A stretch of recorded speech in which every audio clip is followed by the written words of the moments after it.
Hello, my name is Andy Kim, and I will be explaining my thought process from level design document to Whitebox. The game is called Fury of the Ancients, a student team project, and we have 3 levels consisting of water, fire, and wind.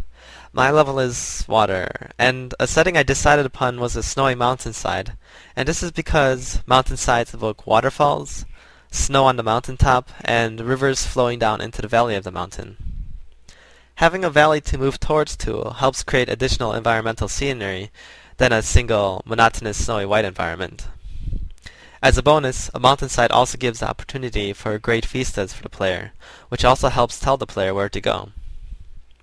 In my top-down level design here, my first concern was pacing. At its core, I designed this level so that the player fought a consistent ratio of big groups of enemies followed by small groups of enemies. This is designed to give players a constant change of emotions. One moment they are overcoming a big tense battle where they're fighting more unfavorable odds and feeling elation from the victory, and then they kill scattered enemies that cool down the tension while giving the player the feeling that nothing can stop them. Then once again a big group battle to put players back on their toes, putting them in a state of worry so that when they do overcome those challenges there is once again a great feeling of elation. By having the player in this constant mixture of emotions, the intention is so that one emotion doesn't become so overused that it becomes dull. And the reason I'm trying to evoke emotions in the first place for the player is because once the emotions run out, then the game starts to feel much more of a grind. My second concern was that our team project would not support a minimap. So, unlike the wider exploration feel of Diablo or Titan Quest, I had to take into account that the player could get lost very easily. To fix that, I placed cliffs and chasms throughout the level to help the player know where they are in the world. I designed a layout to have multiple height variations. This is something I was inspired from games such as Diablo 3, where having these distinct height variations helped tell the player where they are, without even having to use any meshes. This is all the more important as our game has no minimap. Even if our game did have a minimap, I believe it's better for the level layout to be clear enough so that the player doesn't have to constantly check where they are on the map.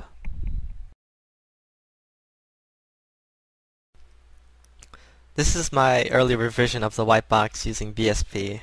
I started with BSP first over terrain because it's extremely fast to build and great for making more global changes to. Some of the big time savers of using BSP first was being able to align the general cliff heights appropriately to make sure they looked right and were accessible for the player and player camera too. After building this level in BSP, I played through it.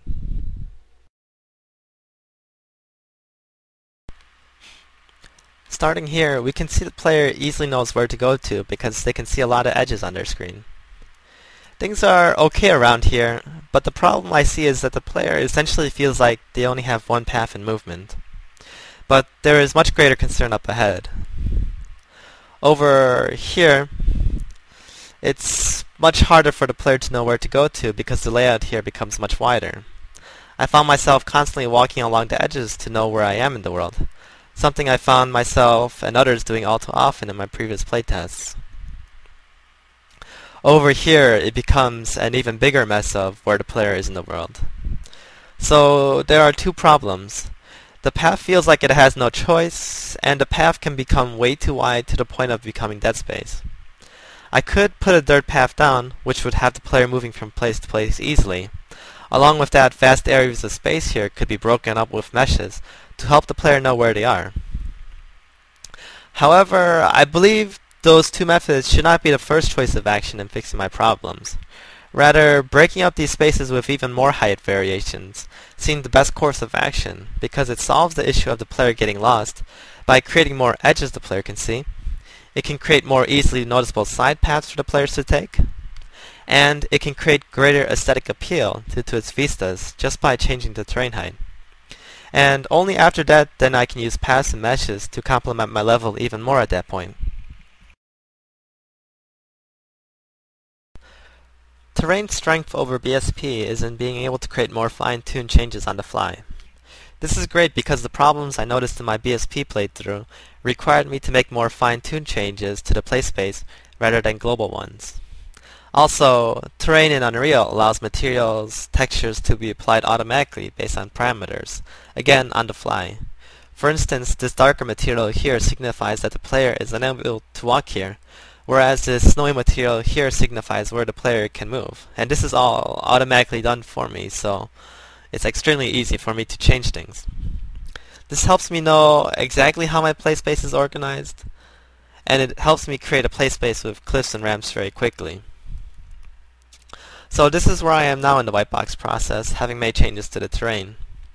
Again, I'll play through it to show what modifications were made. The areas that were too vast before have been broken up with varying height elevations.